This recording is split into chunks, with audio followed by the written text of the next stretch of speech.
Good evening and welcome to the May edition of the Volunteer Forum. We're broadcasting live tonight from Diamond Creek Fire Station. And I'd like to apologise up front and foremost to everyone that is with here tonight. We did not plan the Arctic polar wind or whatever it is that has this room particularly cold this evening. But we welcome and thank everyone in this room that's come out with us this evening. As always, I'd like to start the forum by thanking and acknowledging the traditional owners. And I'd like to acknowledge the Wurundjeri and Woiwurrung people and wish to acknowledge them as the traditional owners. And I'd also like to pay my respects to the elders current and past. And I'd like to also acknowledge any Aboriginal elders that may be with us here this evening. As I said before, we are broadcasting from a live operational fire station, so we'll see that this evening if the alarm does go, the bells do drop, the crew's here ready to go, poised and spring to get into action and respond. So if that does happen, please forgive us. The forum will still continue to roll, but the crew here will be making a hastily exit. We also have our senior leadership online with us this evening, who are ready to answer your questions that you may want to ask into the chat. We're also broadcasting tonight on a live new platform, it being YouTube, and we're just giving it a bit of a trial. So we're also keen for the feedback from our people in terms of how you find tonight's presentation and the ease of the format. As always, joined here by a panel this evening of learned people from the CFA. We've got Group Officer Peter Burry of the Diamond Whittlesea Group, thank you, representing the Honourable Gavin Thompson, I understand, this evening, who couldn't be here tonight, but they tell me you're a better Richmond supporter than him anyway, so... Common thread. Absolutely. We've also got Deputy Group Officer Lisa from Hume Group. Welcome. You're going to tell us a bit about the Women's Advisory Committee tonight, so thank you for being on the panel this evening. No worries. Firefighter Emma Sutcliffe from Little River Brigade, but Emma, you've got another role which brings you here this evening, and you're Project Director for EV FireSafe, and we'll hear a bit later on about what you do and some of the valuable information that I know you've been imparting to many of our members across the state. And we're also joined this evening by ACFO Rick Owen, our ACFO for Specialist Response, who's got some exciting announcements and things to show us this evening, which I'm sure a lot of groups and brigades from across the state will be happy to hear about and welcome to see. As always, ask those questions. We love those questions. We asked earlier, where have you come from this evening? And I tell you what, I'm pretty astonished to hear Liam from London in the United Kingdom. Welcome. Thanks for joining this evening. You're an Aussie on holiday. I hope you're enjoying your time over there, and I think it's absolutely fantastic that you've taken the time to watch the Volunteer Forum tonight. We are joined by a live audience this evening, and we have a number of brigades from across District 14. Brigades like Doreen, Diamond Creek, Arthurs Creek, Mernda, who had a big job this afternoon, St Andrews, Eltham, Wattle Creek and Werribee. So welcome, gang. Thanks for joining us this evening. Likewise, feel free to get up and ask those questions as we get throughout the evening. As always, the chat, or if you can't use the chat function, please also feel free to email internalcomms@cfa.vic.gov.au. So quite a full agenda this evening. We'll try and get our way through. As usual, I'll do a very poor job of staying on time, but that's okay. I know many of our members love hearing from what we've got to offer, but also love the opportunity to answer some of those questions. Rick, we might start off with you, because everyone loves a good conversation about tanks, bombs and airplanes and all things firefighting gear related. And you're here to tell us about another investment the CFA is about to make, or is currently making, in our brigades and particularly our groups. Tell us all about it. Thanks, Chief. So our first thing we want to talk tonight about is it's a Kestrel weather meter. Now it's a little piece here, but each of our group vehicles are going to receive one of these. It's a 5500 model. It measures about 16 different weather variables, but the 5 really important ones for us are relative humidity, temperature, wind speed, and I'd say barometric pressure, so we get some indications of how we're going, and also altitude. The benefit of these is these can also be linked to an app and download at a periodic table or a periodic time, and we can actually feed that into our own weather system. So intelligence on the ground for us is going to increase. It's a great thing for safety.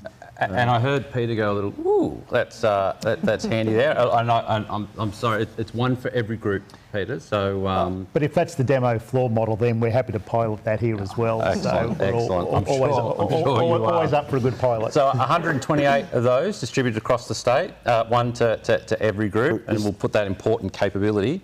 But a bit like Daniel's Direct, but wait, there's more. Yes, there is more. What else have we got? So I'll stand up and I'll go get it.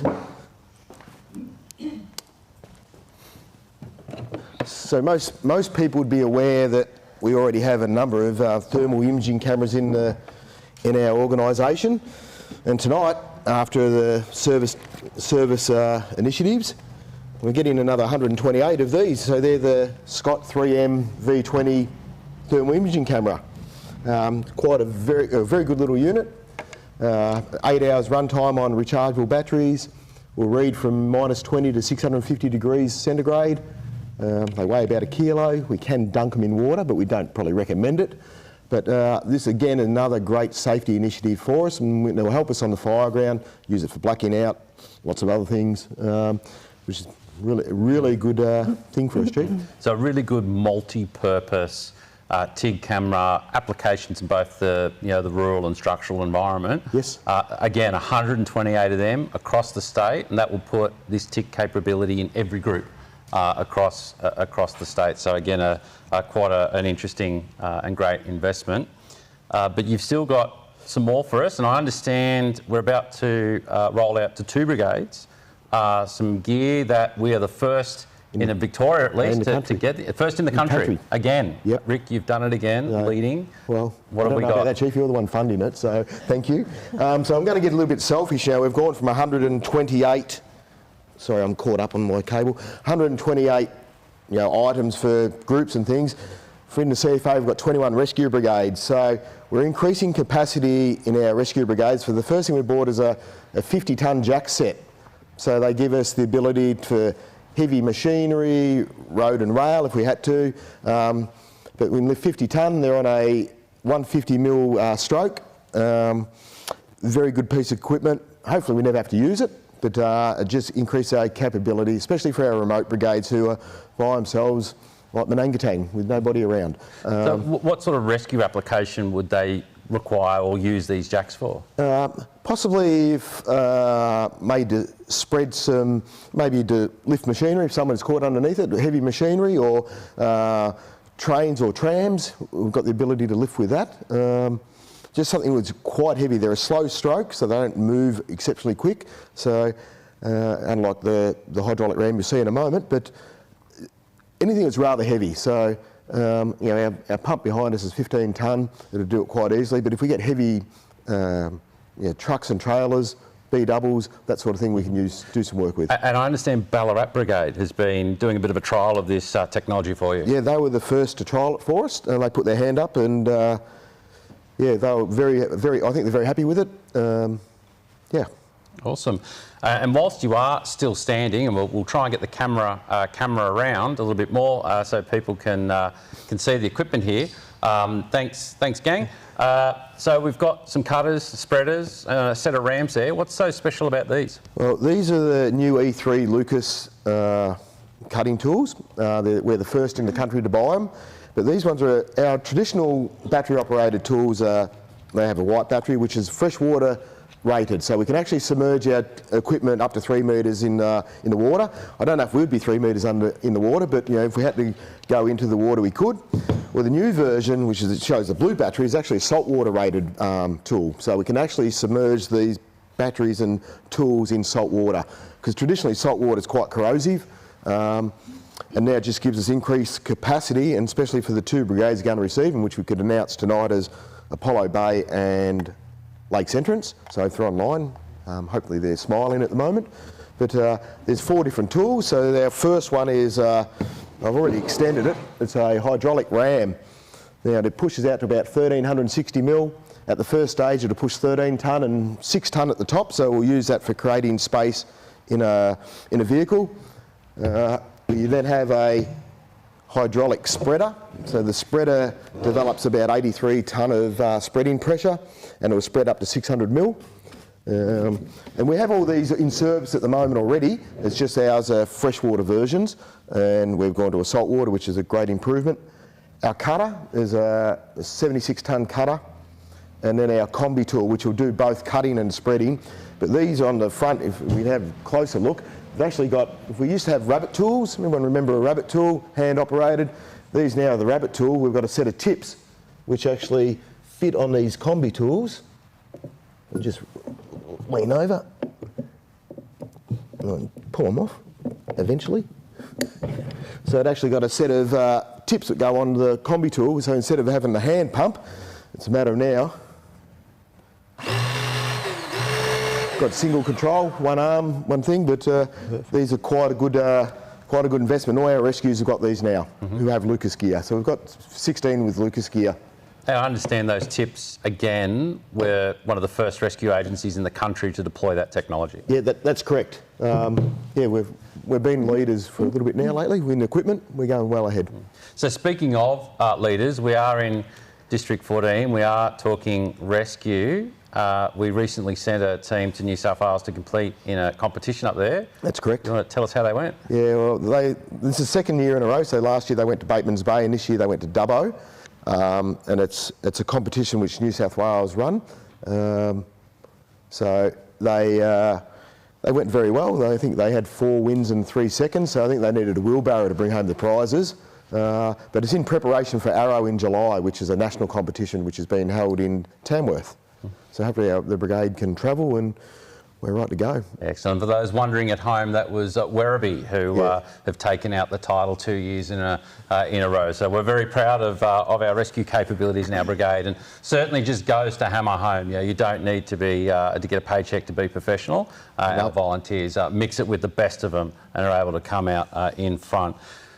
Well, I understand it doesn't stop there. So that's the investment into our rescue brigades, it's the investment into our groups, but we're also making some investments into our other areas of the service, particularly our DMOs. We all love our DMOs. As I said, if you ever want to know anything, ask your DMO. And they will be receiving some new brake testing technology to be deployed across our DMO workshops, which will enhance how they do their brake testing and ensure that our trucks stay as safe as possible.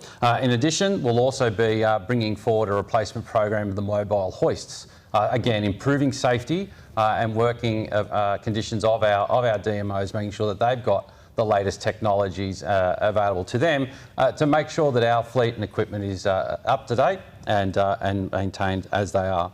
All in all, a $2.8 million investment into our volunteers, into our groups, which I think is absolutely fantastic. And I, Rick, you've always got that list in the bottom of your drawer when I ask, hey, what can we spend some money on? So certainly a great initiative, and thank you very much for your hard work. Peter, you've heard the shopping lifts. Santa has come early this year. What do you think? So a couple of observations. I think battery technology are a real game changer for rescue and other applications. Anyone who's had a wrestle with hydraulic lines down the side of difficult areas to access, lightweight, easy to use, easy to recharge, they really are a game changer in terms of the people that we rescue, easier and quicker to operate and safer for our crews.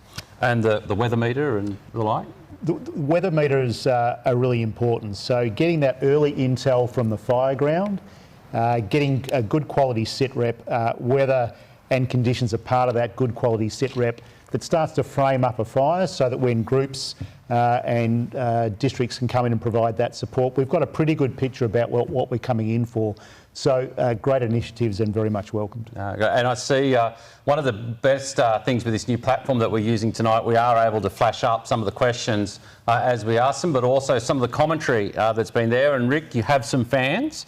A lot of shout outs from you, including our CEO Natalie McDonald, who's watching this evening, and sends her thanks for your hard work in this space. But, as I said, it was a team effort. A lot of people working hard behind the scenes to make sure that our volunteers get what they need to deliver the services best to their communities, as they really do have the community at the centre of everything that they do. We'll also, in addition to that, we are making some additional investments into bulking the stock of workwear as well. And we'll be talking more about that in future months and weeks and months as we continue to roll out the workwear to many brigades and groups across the state. Moving on to our next subject, and I guess what's really important, and I had the absolute honour of going to Bairnsdale and celebrating with over 300 of our members who received their National Emergency Medal for the devastating 1920 bushfire season. Joined by the Governor-General of Australia, we were able to shake hands with those volunteers to be able to thank them for their service and the dedication that many volunteers, not only in the Gippsland region but also right across this state, contributed to our local Victorian communities but also all the other communities up and down the east coast of Australia. In celebration of that, and I guess to highlight some of the key features that our volunteers did during that time, we've produced a video that goes to showcase that time. And this video will be available to districts and brigades to play during future National Emergency Medal presentations. I will warn you, it does contain images of the like of the 1920 season. So if you do find some of these images confronting, I do encourage you to reach out to member support and welfare. But certainly we thought we would put something together again to highlight the value of our people in the communities and the work that they did during this devastating season. Thank you.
What a powerful and moving video and reflections on what many of our people experienced during that 1920 season. Peter, you were there. What does that bring back for you? Yeah, Chief, our crews worked extensively right throughout that campaign period, and it was a privilege to be able to support those communities and indeed those brigades who needed a lot of relief. It was quite unprecedented in terms of the intensity and the duration. A lot was learnt, and I'm glad that you worked through those issues of if people are affected, because it does affect us over time, and it's important to be upfront about that. So large intensifiers require a lot. We gave a lot and learnt a lot. Absolutely. Required a lot, gave a lot, and that really sums up, I guess, what that season was all about for many people. Rick, for you, what was 1920 like? Confronting, I'd say, Chief. We'd spent some time in New South Wales and we come home to a very large campaign fire. We had some very good wins along the way, like we're part of a team that established a helicopter rescue team with battery gear out of Bensdale, which is a good thing. Unfortunately, we didn't use it, which is another good thing, but it was an exceptional time for the organisation and for personal development, a good time as well. But I think, as we said, it is a time to stop and reflect. But I think, Peter, it is fair to say it took quite a toll on many people and many communities, particularly up and down our Gippsland regions, of which are still to this day working through their recovery. And as we said before, there is never any shame in reaching out for a bit of help. It's always there. The effects of things like the 1920 season will linger and do come back from time to time. Yeah, so please, if anyone is out there struggling, feel free to reach out to member support. They're there day or night, 24 hours a day, 7 days a week, 365 days a year in support of our members if you should need it. So one of the things on the panel, Peter, is we get the questions, we ask the hard questions. And I've got a question here, re LCFs. Are they still relevant and will they continue to be an option into the future? I think probably a subject close to your heart, I think. It's a perfect question, Jason. From our perspective, LCFs provide a unique command support capability that is hard to replicate otherwise. So whether it's looking at the initial setup of an incident, and it might not just be a fire, the all-agency approach means we've used our LCF for flood. Flood control, we've helped SES with chainsaw crews. So they're a really multi-agency approach. They provide local information, local intel that can be fed into the broader command chain of command, and we find them invaluable. And from my perspective, they should continue. Absolutely. Awesome. As you've heard it here, valuable facilities and certainly do play an integral part of our ultimate command and control structure across CFA. Welcome, Emma, down the end there, and you're here to, I guess, tell us a little bit about a subject that's very close to your heart and your profession, and that's to do particularly with electric vehicles and some of the challenges that emergency services will face into the future around electric vehicles, in particularly a little thing called thermal runaway. That's right. Do you want to give us a bit of an introduction of what's all this mean? Sure. So through my day job, I'm a volunteer at Little River as well. I run a company called EV Fire Safe. So last year we received funding from the Department of Defence, who are one of many organisations electrifying their fleet, to have a look at electric vehicle battery fires and what they mean for emergency responders. In particular, we were looking at electric vehicle battery fires where the vehicle was connected to energised charging. So the core of that project is a database of every single electric vehicle battery fire globally since 2010. Wow. So we wanted, firstly, to look at how common are these fires, because as many of the people here tonight and watching will know, when they do occur, they can be, a very lengthy kind of job. And we also wanted to know how many occurred at charging, because obviously that gives us a bit of an insight into how we can design and mitigate risk around charging hubs as they're installed across Victoria. So how do these batteries catch fire? So it's a lithium battery pack that sits underneath a passenger electric vehicle. It sits between the chassis rails, lowest point of the vehicle, is the battery pack. When we understand battery pack construction, it gives us a really good bit of insight into how to manage these incidents. So they're made up of lithium-ion battery cells. We have multiple cells make a module, and multiple modules make a pack, and the pack is the bit I mentioned that sits underneath the vehicle.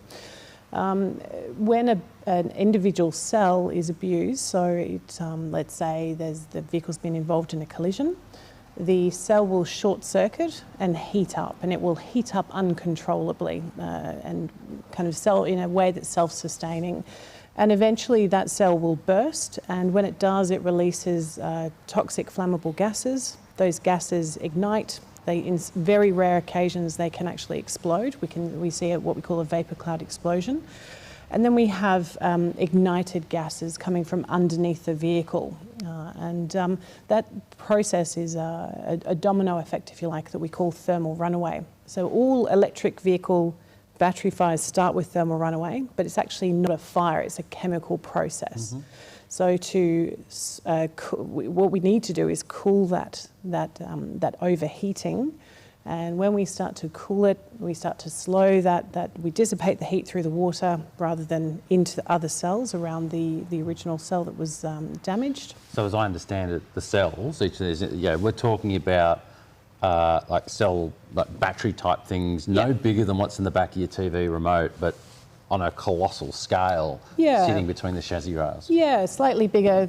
Typically in say a Tesla, you've got a cylindrical cell, the one that we'd call an 18650, which is the measurement of the cell, so a lithium-ion battery cell. And they're fantastic. I mean, they hold this enormous amount of power, but obviously when things go wrong, they go wrong on a fairly spectacular scale. And in the average Tesla Model 3, which is the most common electric vehicle in Australia, the battery pack in a Tesla Model 3 may have 6 or even 7,000 of these cells within that pack. So if one's abused and it short circuits and we get that process of thermal runaway, it can then have that knock-on effect to the next cell and the next cell. So by cooling that process with water underneath the vehicle, we can start to slow and then eventually stop it. So starting to knock out that the fire tetrahedron. Exactly. But there's a challenge in actually trying to cool these things, isn't there? Yeah, well, the fact that the batteries are so low, sit so low under the vehicle, obviously trying to get some kind of temperature reading with a tech to figure out where the problem is in the battery pack and then actually get water to that is always a challenge. And one of the other challenges, I think, for emergency service responders like the CFA dealing with these type of incidents, and I'd be keen to, I guess, understand what your learnings have been across the globe. And that database you're talking about here sounds awesome. The data that must be contained within is that thermal runaway, that chemical reaction lasts for so long, doesn't it? So, it's not just as simple as squirt a bit of water, cool down, job will be okay. You've got to really sort of keep that cool. What are some of the things that fire services around the globe are trying to do in combating this? Everybody's in the same boat, and the passenger electric vehicle battery fires are actually very rare. We've only been able to find, we're currently sitting at less than 300 passenger electric vehicle battery fires in a global stock of about 16 million vehicles.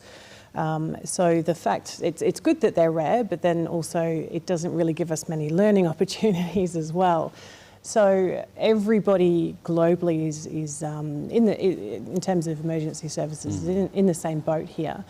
What we do know, we've got some really great learnings around if a battery, a car is less than 50% charged, for instance. So if you've driven a few kilometres and you've got less than 50% on the battery, you may get thermal runaway. You'll get the off-gassing, but typically it won't support flame.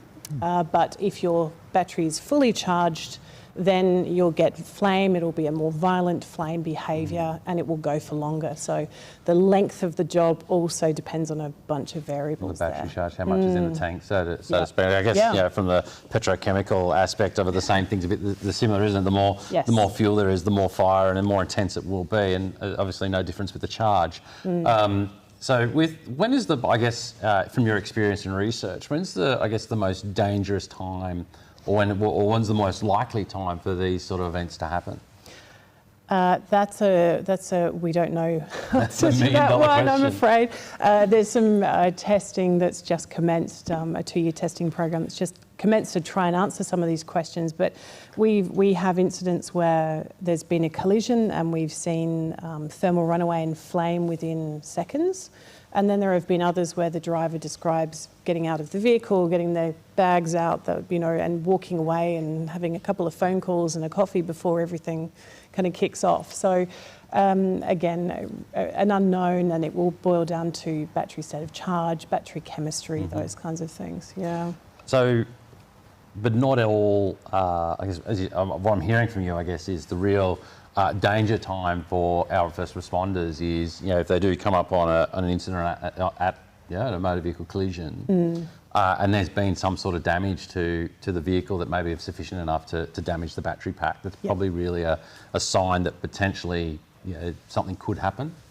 Yeah, so the process of thermal runaways we talked about before is happening inside the battery pack. So externally, as we approach, the signs that could be happening, there are a number of warning signs, early warning signs of thermal runaway. So the first is the vapour cloud. So we see a dark vapour cloud initially, that's heavy metals escaping from the battery cathode, followed by a lighter vapour cloud of the gases. We'll typically hear popping noises, so they're the battery cells bursting, and they're often described as gunshots, so they're quite loud. Hissing, whistling noises, so the battery's escaping under pressure. The gas is escaping under pressure from the battery cell. And then, of course, a kind of directional jet-like flame, because you've got these gases escaping in one. Whereas with a petrol or diesel car fire, you'll have flames everywhere. With an EV battery fire, it'll be directional. We'll have those gases escaping in a direction and that igniting.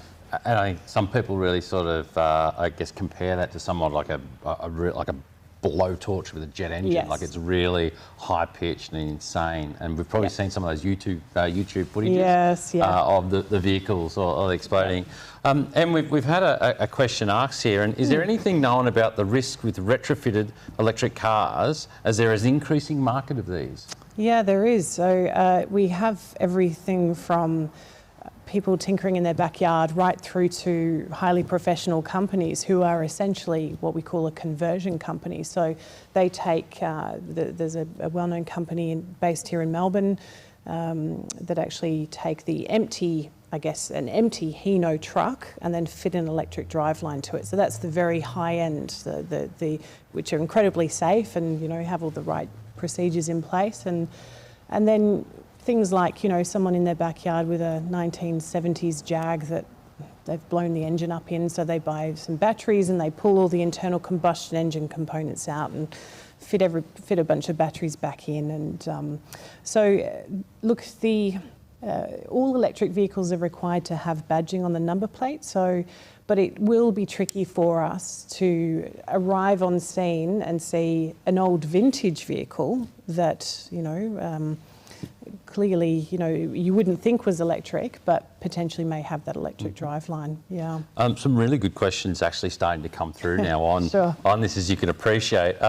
So, a question about what is the CFA and Victorian government doing to minimise some of the challenges that you spoke about with the electrification of cars? And I might point out, we're not just talking about cars here, we're talking e-scooters, those buses, little skateboard things, trucks, you name it. Heavy haulage, anything that moves people or goods within this decade will be electrified. Yeah, and those vehicles are all on our roads currently. So we, for example, legislating that EV cars have designed in systems to allow cooling of the battery pack to prevent thermal runaway, battery reignition.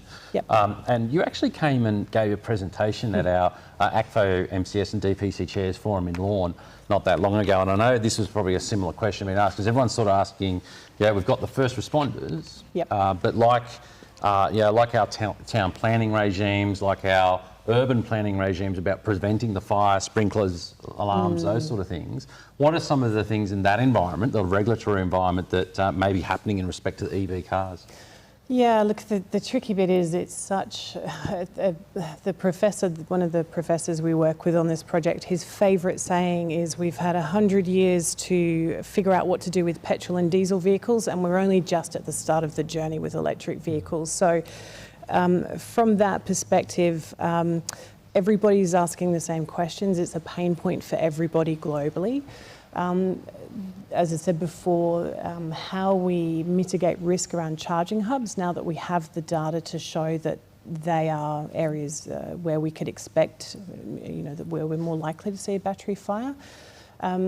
But really, we, as you can probably tell, we don't have all the answers yet. So there's testing happening globally, a fantastic network of experts that we're kind of linked into, and I guess to a certain extent we need to understand the differences between internal combustion engine and electric vehicles before those kinds of rules and regulations can be sensibly applied. Yeah, look, and probably a question, putting your CFA hat on. Sure. So Stephen asks, what level of PPC should those in an offensive attack be in where a vehicle could be an EV? Should it be limited to structural ensemble with a flash hood and BA until the vehicle is known not to be an EV? What are some of your challenge? I guess what are your advice there as a first responder, the CFA? Yeah, sure. So BA is a must, like any car fire. We do know primarily it's hydrogens coming from the battery once it's in thermal runaway. We do know there's hydrogen fluoride, hydrogen cyanide. Again, the levels will vary based on the battery chemistry. From the incidents that we've seen overseas and when we've been able to get first-hand accounts from the firefighters actually, at those events, both mainly structural PPC is perfectly adequate.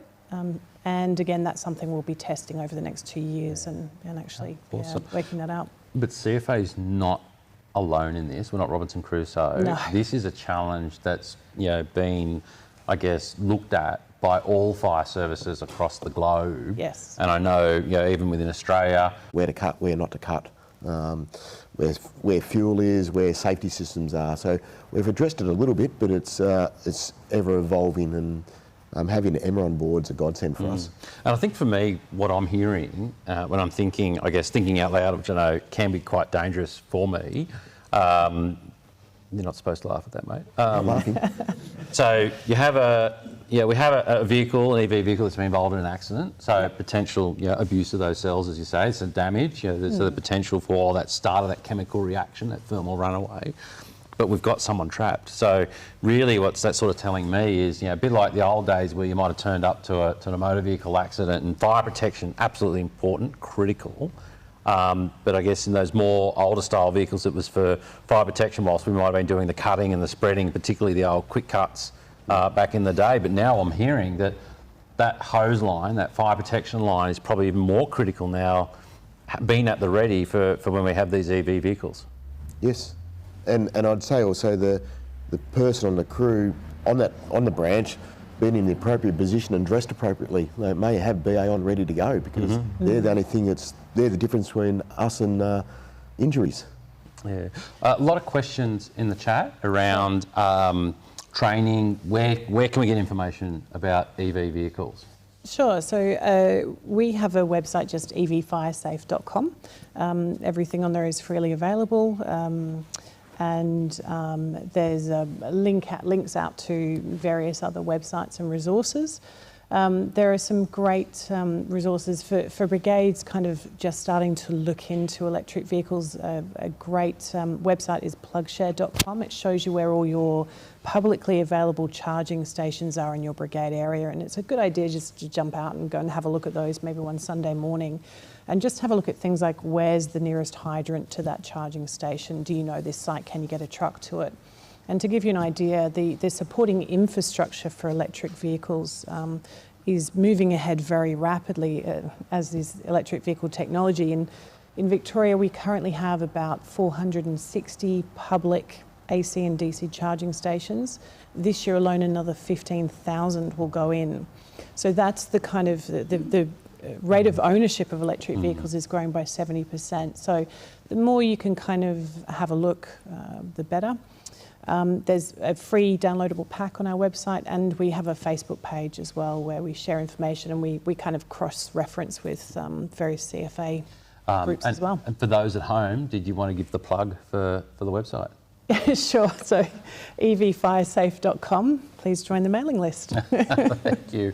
And I know, looking at Brett in the crowd, I know the AFAC group have been working very hard in terms of coming up with a doctrine for fire agencies to use in how to deal with these type of incidents. And I know our training team will be working with Brett and his team in terms of putting together appropriate training packages, SOPs and scenarios to deal with what will be a challenging trend, but a very fast growing trend. As we heard, 15,000 more charging stations. Public charging stations. So that's not counting the, the mums and dads plug in into their garage. So certainly is going to be quite an interesting risk profile that we will need to deal with into the future. Well, thanks for coming along this evening, Emma. And as I said, there's probably a few more questions. I'm sure by the end of the night we'll be able to ask you a few more.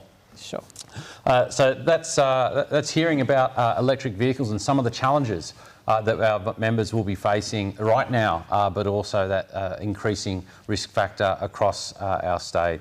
I'll now move on to, we just recently finished National Volunteer Week, where we stop and reflect on the contribution that not only CFA volunteers, but our counterparts in the SES, Surf Life Saving Victoria and many other great volunteer organisations across the country give to contribute to their communities, just as our CFA folk do.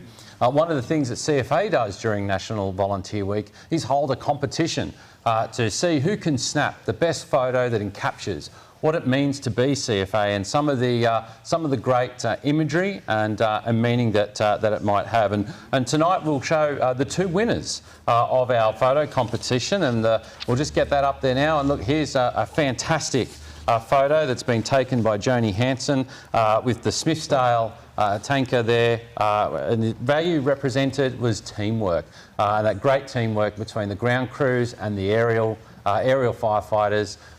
Aircraft alone don't get the job done. We still need our ground people, and that just goes to show the teamwork between the air and the ground to suppress those fires. That was Helitac 355, and that photo was taken near Harcourt. So it's a fantastic photo, and congratulations, Jonty, for your winning shot. Our second runner-up was Jake Manning from Mount Eliza, and one of the theme for this photo again was teamwork and safety. So as many of our firefighters know, when you are dealing with a fast-running grass fire, you do that in convoy. And certainly with the members on the back of the tanker knocking down that fire front and putting it out. So we see teamwork and safely here. And Bethany from Mount Eliza Fire Brigade stands on the back deck of the tanker in Lismore, watching this fire closely to ensure that it doesn't breach its containment lines, and stayed ready and prepared. So congratulations to Jake and to Jonty for a fantastic effort and recognition, and congratulations for your win in National Volunteer Week. We have the Honourable Member for Doreen here with us. He's about to ask me what no doubt will be a very curly question. A very curly question, Chief, and thank you for the opportunity. I've been asked by several of my members, a rumour that's circulating around the traps for some time, that whether EMR was going to be rolled out to volunteer stations again. So EMR is a program that, as we know, was put in place when we had career and volunteer. EMR will stay as it is for the 7 brigades that are volunteer brigades that are currently EMR brigades, and that's sort of where that EMR program will stop. And Rick, I think you're part of that program that supports our existing EMR people, so certainly it will, we'll continue to support those brigades that do deliver that critical function. So not expanding? We're not expanding the EMR program, no. Thank you. That's a curly one. Thank you very much. So moving on from our photo competition winners and some great questions from our people. I've got a question here that I was quickly going to ask you, Rick. When will the rollout of battery tools and scene lighting and PVC fans expected to be completed? That's a very good question, Chief. Where did that come from? Do we got names? Have we got names? For me to know and for you not to find out. Okay. Well, the battery fans, the 80 odd, which I think are on order, are due end of June, end of financial year, into the suppliers. I reckon Brett Boatman should answer this as well, but he's probably sitting back smiling at me like he is. And I think the Milwaukee lighting, scene lighting and tool package, the supplier was, the contract was let this week. So again, I think that was timeline for the end of the financial year. The rollout will take a little bit longer because there's 215 sets of those. And there may be some mods needed as well on vehicles. So I'm I'm going to handball a little bit, but I think Bodie should step up and probably help me out a bit. But certainly, I think it will continue to be rolled out. And one of the other things I think we touched on before was we'll be expanding the PV fan rollout with the recent investment that I spoke about, and that's an additional 26 PV fans put on top of the 80 that we already ordered. So again, a great boost to our capacity for our volunteers. I'm led to believe, Chief, in the chat, Danny Jones may have answered some of that question. Thank you, Danny. You're always there for us, so excellent. Thank you very much. If you want to know more about that, please, it's up on your screen now, but go to the chat. So you've been sitting beside me, listening this evening. Welcome. Thank you. Lisa. So tell me a little bit about yourself and why you're here this evening. So I'm Lisa. I'm from Craigieburn Brigade, which is in the northern suburbs, if people don't know. And I'm part of a group called the Women's Advisory Committee. So we are a committee to engage directly with the CEO and yourself. It's a forum to share our experiences, ideas, solutions if we have them to issues, or to improve our experience within the CFA as women. And how important is it to you and the women of the CFA that things like the Women's Advisory Group is established and is functioning? To me, it's really important. I know to the other ladies in the group, it's extremely important as well.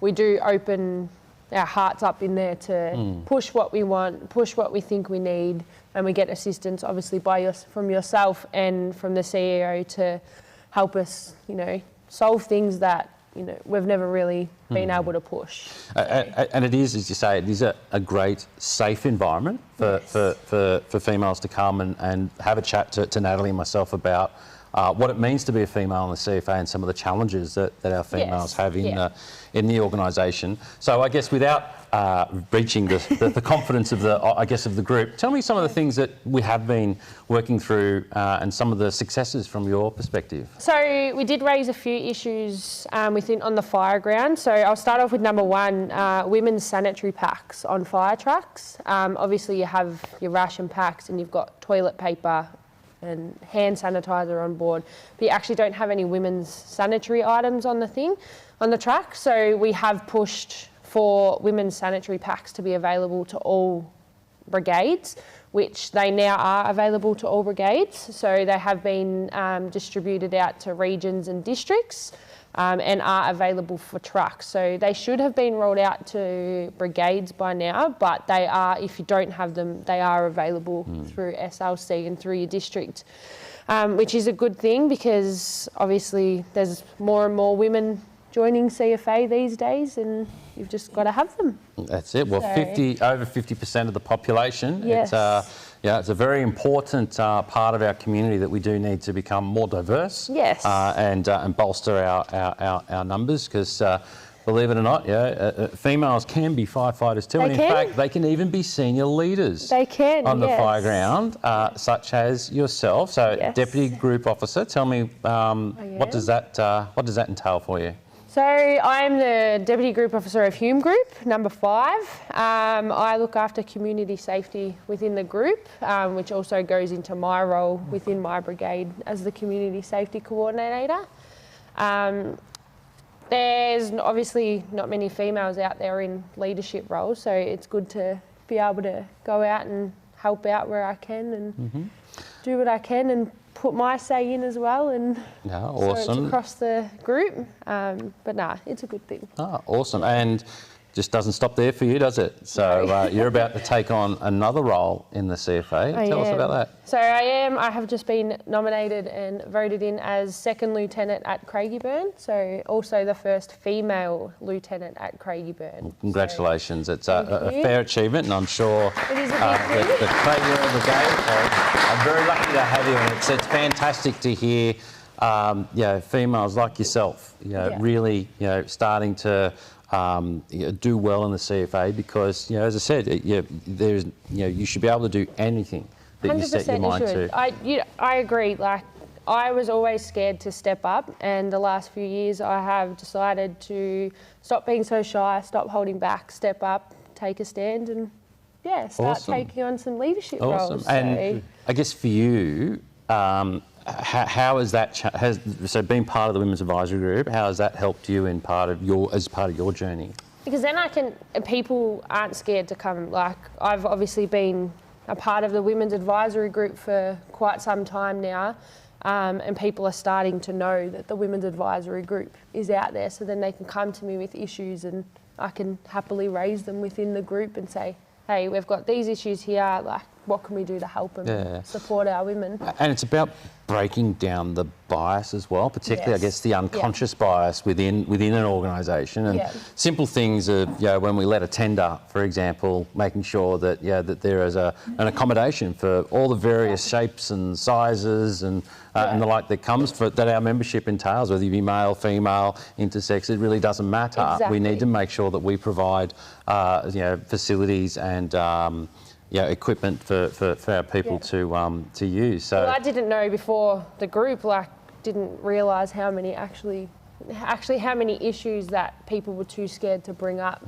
and now that they've come to life with the group, it's really good. So we're getting through with some issues and stuff, and in the Northwest region we have a breakdown group of the Women's Advisory Group. So everyone who's in the Women's Advisory Group within the Northwest region, we actually have our own little group that we meet within every, I think it's 6 to 8 weeks, we meet on Teams, and we're actually in June, we have a weekend on the Sunday, I think it's after a long weekend, we're actually meeting with DCO Thompson, and we're actually going to go up and see him and meet in person and discuss some issues within our own region and hopefully get some movement on some things. And that's critically important, isn't it? Like, 100%, it's about bringing the issues to the attention of those people that actually can make a difference, and whether that be, Natalie, myself, the deputy chief officers, or it doesn't matter who you are. If you have a leadership role in this organisation, you should be able to bring those issues to the forefront, be able to discuss them, and put in strategies to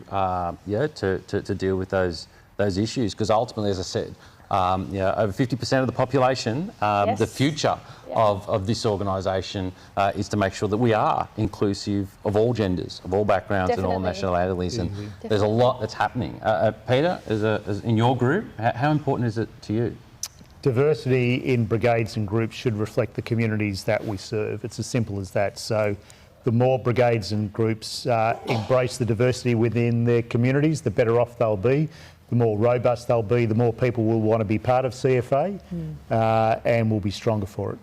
Yeah, absolutely. What about yourself, Anne? You're a female firefighter in the CFA in Little River. What's it like for you? What's been your experience? First female firefighter at Little River. Well, there you go. Another trailblazer. And we've now got a third female firefighter, which is brilliant. Awesome. Yeah. And how important is it to have other females in the brigade and share that experience and build on that camaraderie, I guess? Yeah, absolutely. And there's been some fantastic burn camps and that kind of thing where we can get out and, hang out together and kind of it's really important, I think, to kind of do those more social things to get to know each other, and just builds that trust on them when you're actually on the truck. And that's really, I guess, one of the big things from the Women's Advisory Group, isn't it? That there is an opportunity for you to come together from across the state and really just share your experience. Yeah, definitely. Have that conversation, and so it's good to now be able to go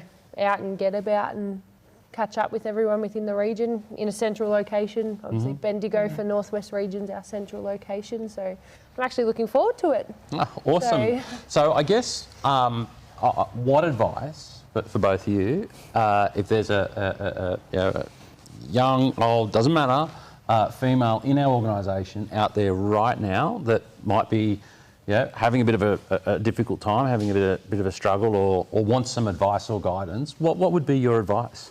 Speak up. Speak up. Go speak to people. I'm happy to be contacted if anyone needs any advice. I'm happy to be contacted.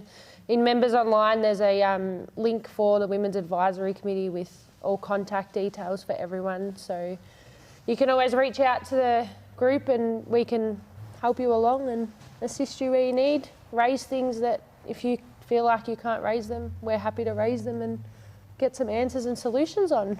Awesome. And Em, I'm going to follow Lisa on that one. She's covered that really well. See, I told you had nothing to worry about. You're a natural at this. It's that group leadership skills coming out. Once I start talking, I won't stop. Coming out of you. And that's the important thing. And there's been plenty of good questions in the chat talking about our gender action plan, which again the Women's Advisory Group has been part of and contributing to, and that's now been endorsed by our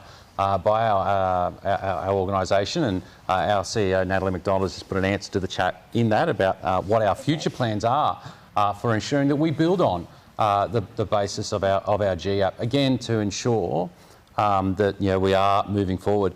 But I'm pleased to say we're moving forward in a pretty big way. So I just spoke about earlier this evening, $2.8 million investment in our brigades, and the CFA has funded that. But there was a little bit of a windfall for females in the government's state budget this year, and that's with a sizable contribution of a couple of, I think 16 million from memory, for gender change rooms at our training campuses and at least 40 stations across the state. So, and that's been some real action because, as you know, we had that discussion, didn't we? We did. We did have that discussion, yes. So what does it mean, I guess, for you to hear that discussion that we've been having in the group has led to getting through business case, getting through Treasury, and having millions of dollars invested into female change facilities in the organisation? It just goes to prove that what we talk about in the group and the action items and stuff, it's not just staying within the group, and it's not just another action item on the list. Like, yous are pushing, yous are helping us. We are moving forward with things to try and make a change. So it's not just there for us to sit there and talk about it, actually getting things done. So it's good. It's a good feeling knowing that what we bring up is actually getting out there and getting sorted. So that's awesome to hear, and thank you to Natalie McDonald that's corrected me on my mathematics. I deal with numbers all day, every day. It's $8.9 million by the state government invested in change facilities at our training campuses and also 40 brigade stations across the state. And we'll be talking more about that in the months to come, particularly where those facilities will be positioned. So thank you, Natalie, for the correction there. So look, well-worthy cause, absolutely pinnacle to the success of females within the CFA. Thank you very much for your contribution. No worries. And thank you very much to all the contributions of all our Women's Advisory Committee across the state. Your contribution is absolutely valued and has led to real change on the ground. And please, as I said, if you've heard it here from Lisa and Em, if there are challenges out there, please feel free to raise them, speak out, and there'll be action, as you say. And even reach out to the Women's Advisory. 100%. We will happily help wherever. Excellent. I'm sure anyone will take an email or a call and add it to the agenda. Awesome. No, that's fantastic. Thank you. So we get to that time where I quickly, madly run through the list of people. So we have just wondering if anyone has any further update on the mobile data capability project. Just wondering as to what devices CFA will be using. A great question, fantastic. As many people would know, the government is currently investing $333 million into ESTA's capability and capacity to delivering O services and radio telecommunication services right across Victoria, and that also is naturally going to impact the CFA. One of the things that we are doing is working with ESTA in terms of how do we integrate with their data capabilities and the CAD and all the integration layers. And there has been, unfortunately, a bit of a delay to that project and that integration. As you can appreciate, for ESTA at the moment, their focus is on delivering those core O receipt and dispatch services. So we're continuing to work with them to come through a path forward, as well as, I've got to say, looking at opportunities to leverage off a project and a technology that AV Victoria has done as well in the mobile data capability space. So it's not on the back burner or anything. We are still pushing forward with that project. We've just had to take a bit of a slight detour, but I've got to say in dealing with our partners, ESTA and AV, I think we're going to get a better product and a better integrated product into the technologies and services that we receive from ESTA. So fantastic question, and thanks for asking. Any update on the tenancy agreement for the co-located brigades? Tenancy agreement has been quite a topical conversation that's been had for about a time. I am, because the question has been asked, I am pleased to advise to our brigades that FRV and CFA has just recently met an agreement on the tenancy agreement. So we will be communicating directly with those co-located brigades about what the agreement is, what's been executed, and for information relevant to your site. So there's only just been a development in the last couple of days. So thank you for the question, and for those co-located brigades amongst us, please look out for that email and advice coming through. It's going to come through fairly imminently around what it means for you and how we got to the point to where we are. Toddy asks, what about, oh, that one got, Natalie's answered that one, so that's fantastic. Thanks, Natalie. You're quick on the type. That's fantastic. So, Peter, we've heard about, I guess, a couple of things tonight. EV technologies, new equipment into brigades and groups, our women's advisory group and some of their achievements, in particular, $9.8 million investment into change facilities. You've been around for a long time. What's your thoughts, I guess, on what's been happening in CFA over, I guess, the last couple of years? CFA's been through probably its most significant change in the 35 years that I've been involved with the organisation. So the fire services reform have been quite challenging for all of us involved. The ability for volunteers to have a stronger voice in the running of the organisation is important to us.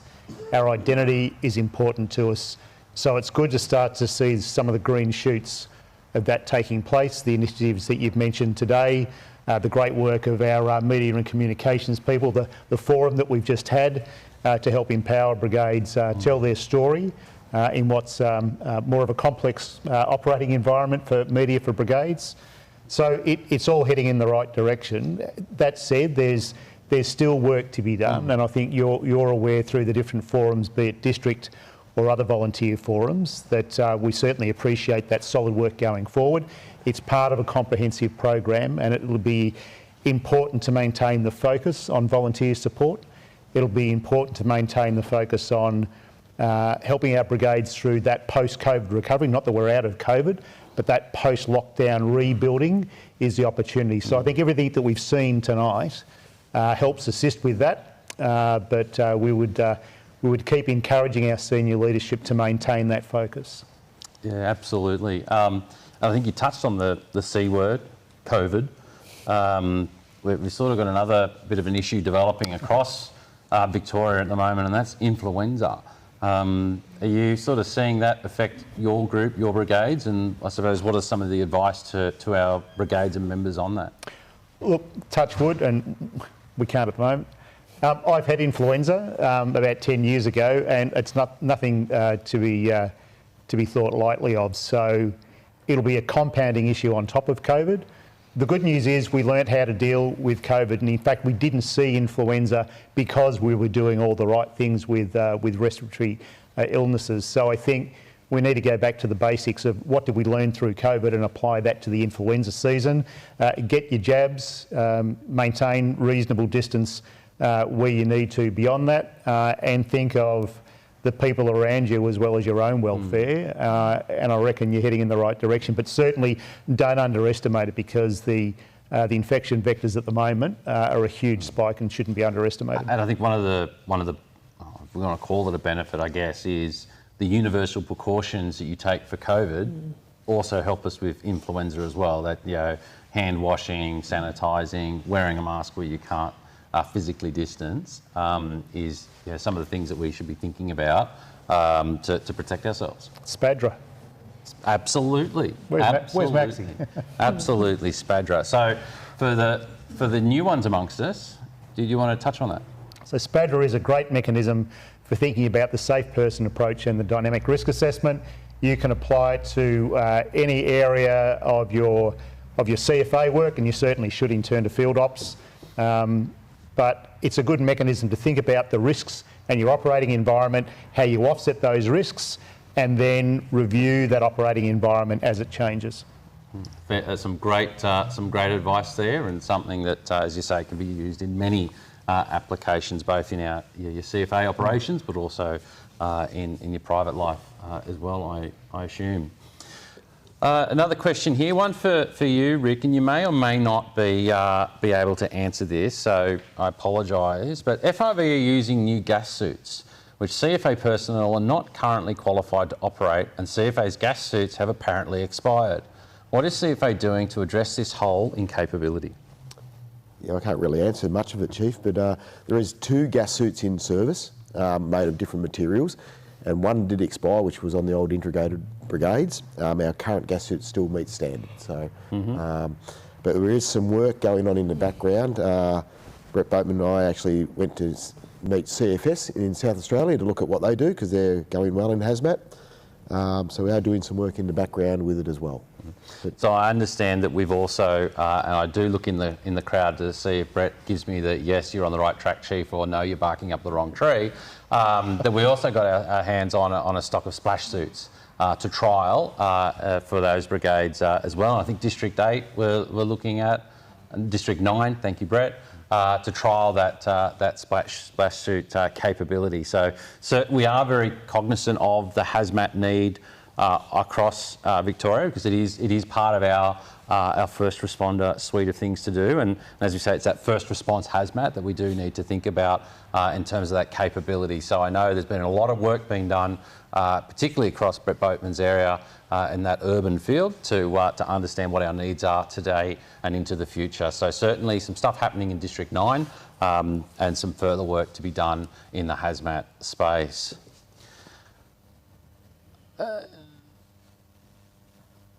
So, Em, whilst I pick another question here, because they're flowing in pretty fast and my eyes are struggling. For everyone watching tonight, from your perspective, as I said, as a CFA firefighter, but also in your professional career, what's some of the key take-home messages that you'd like our members to take away from this evening? Yeah, sure. I think the first message is that there are enough, electric vehicles aren't coming, they're already here. And there are enough on the road now that it's sensible to check whether or not you're dealing with one every time you turn out. And it's an alert, not alarmed message. These, as I said, the battery fires are currently very rare. We're working on testing to see how we deal with them, and pull up the emergency response guide and follow that, and follow SOPs, and yeah, stay safe. And from a group officer's perspective? The thing that occurs to me is get your water plan in place early. So it's a source of energy, so no different to an LPG fire. If you're going to be dealing in an urban environment, then you've got a reticulated supply, more EVs on the road in remote locations. Get your water plan organised early, because listening to your advice about how you deal with that early dousing and reducing the ability for compartmentalisation to spread becomes really important. So I think once you have recognised that it is an EV fire, think water. Yes. If you're in a remote location, get appliances on the road and get a water strategy in place, because it'll be needed for quite some time. So certainly the personal safety that goes with all of our 101 size up. But for me, you're not going to be able to pull that up without a fair amount of water, and so having a good water plan makes sense. So Peter, it's freezing cold. A little bit. It is winter. I can't feel my feet. I don't know about you. I can't feel your feet either. I'm glad to hear that. The risk profile in terms of some of the incidents that our brigades are responding to now, as we come into this cooler couple of months, what are some of your key messages to our volunteer brigades across the state from an operational and safety perspective? So I think going back to the basics of how we deal with structure fires, motor vehicle accidents. There's really good resources that I know Diamond Creek and other brigades within the group and the district are using. Some of that is about reminding ourselves about how we go about that. I think the other thing that we've learnt from a lot of brigades is during the COVID lockdown, only a narrow group of brigade members were responding. So there was another group who either weren't able to or didn't respond. And I think it's fair to say that across brigades, a bit of confidence has been lost. So the WISE brigades at the moment are really bringing some of that capacity back online. And we've certainly been training at Diamond Creek and reminding some of the members who simply didn't have the opportunity to turn out what some of the basics were. The good news is the muscle memory snaps back in pretty well. So some of it is about confidence and competence, but just getting people back into the harness and they'll be fine. And particularly when we are seeing an increase in chimney fires, structural fires, and as we normally do this time of year, they can happen any time of year, but as you said, it's more important that we engage our membership, get our members back together, re-affiliated to the brigade, get that training up and going, and I think that's an important message for our people. Rick, the crowd has come through for me. I was struggling to think of a difficult question for you, and Cody, you have delivered in spades. Thank you. Apparently, rope rescue could be switching to 11mm rope to match up with other agencies. Is this going to happen? It's in discussion at the moment, Chief. So we are doing a business case and doing our risk assessments and conduct a trial of ropes to see how we go. Because we are not lagging behind in 13mm, but the technology in 11mm offers the same safety ratios as 13mm basically. So we are looking at it at the moment, and we've been talking with PE and about how we go about doing it. So am I expecting to see ropes on one of those lists that you slip me around the mid-year budget review or towards the end of the financial year? Is that what I'm hearing? No, possibly not, because I think PE already budgeted for it. So that's something, it's a bonus. I saved one there. So. Thanks, Rick. Emma, another question for yourself. Using copious amounts of water is great, but do we need to start thinking about and to contain the runoff, especially in sensitive areas like drinking water catchments when dealing with EV fires? Yeah, absolutely. Water runoff is certainly a major consideration. Particularly, we have incidents in our database that used 110,000 litres of water, and of course we know, from Moorabool again, how much water was used there. So that's certainly a consideration. Another thing that's being tested, and some very early testing is showing it's not as much of an issue as we thought, but yeah, we need a bit more data around that. Water is for those for the vehicles is key, and to the point. Well, I've seen pictures of particularly some European fire services that bring along the dump truck with the portable pool, and they pick it up and drop it in the dunk tank, which is great for the initial ignition. It'll suppress the flames and cool the battery, but what can happen then while the vehicle's submerged is it will short circuit other cells, and you pull the car back out and all of a sudden you've got a secondary ignition. Yeah, so not recommended by everybody. And again, under testing. How many times can I say that tonight? So some could say even delaying the inevitable if you're not too careful. Yes, that's it. And look, companies like Tesla recommend if at all possible, to let an electric vehicle just burn out, let it burn hot, and get rid of what we call the stranded energy, so the leftover battery cells that are still carrying voltage. Excellent. So we have Robert up to the microphone again. Again, sorry, Chief. Never be sorry. Never be sorry. Bayswater BA and Eltham BA support do a fabulous job supporting the brigades around the place. Has there been any thought to additional BA trucks or filling stations for volunteers to access or support when we have structure fires and things? It's at this point in time I realise that Brett Boatman should have been sitting on the table this evening. So I tell you what, Brett, did you want to jump up to the mic, mate? I know it's a pretty popular question, and I know I'm going to get it wrong if I wing this one. Sorry, Brett.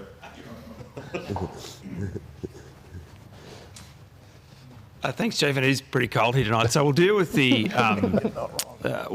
transport part around BA first. So CFA is built, or in the process of building 5 BA transport vehicles, which there's a couple out in service, one at Colac, one at Ararat, And I think pretty well circulated. We've talked about those, I think, at the forum at Ararat and in a range of different places, plus Mildura Fire Brigade's in the process of having one built that they've purchased themselves. So there's 6 BA transport vehicles out there to help out with the Bayswater filling solution, and also the likes of Eltham and Pakenham and Duke and a range of other places are doing BA transport at the moment.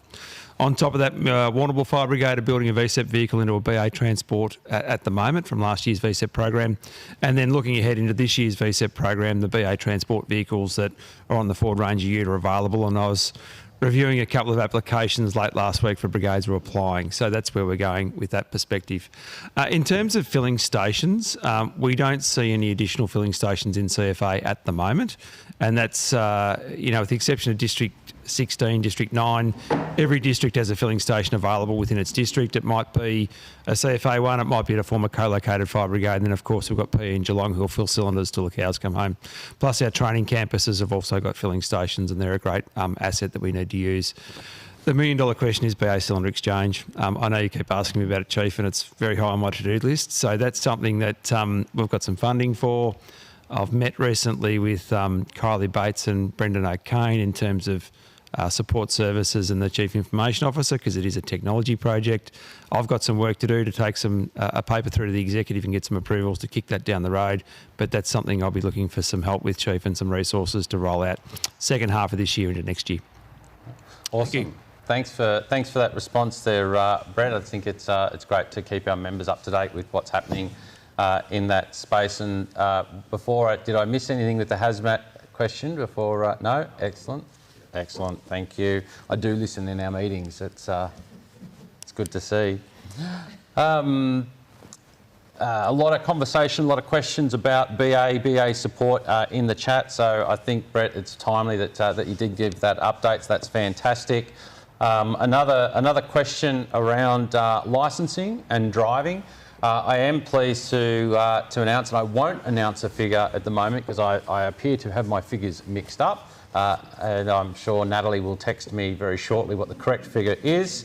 But we have, again, through the state government's budget this year, an announcement of a couple of million for the enhancement of driver training. So that's more driver licences for our brigade members to be able to go out and respond to incidents. And there's been quite a considerable amount of investment, as I said, some millions, 11 million. Thank you, Natalie. $11 million contributed by the government to ensuring that we continue to upskill and maintain that driver capacity within our brigades, because I do hear that's a bit of a challenge. I don't know about your group, Peter. It's been a significant gap. So we've had brigades that may have had challenges responding simply because they haven't had drivers and they haven't had the ability to train drivers. Our driver educators are great at what they do, but if there's no capacity to put them out in the field, then that becomes a problem. So certainly more drivers will help attract members as well, and it'll certainly help serve our community. So the more the better, and the quicker the better.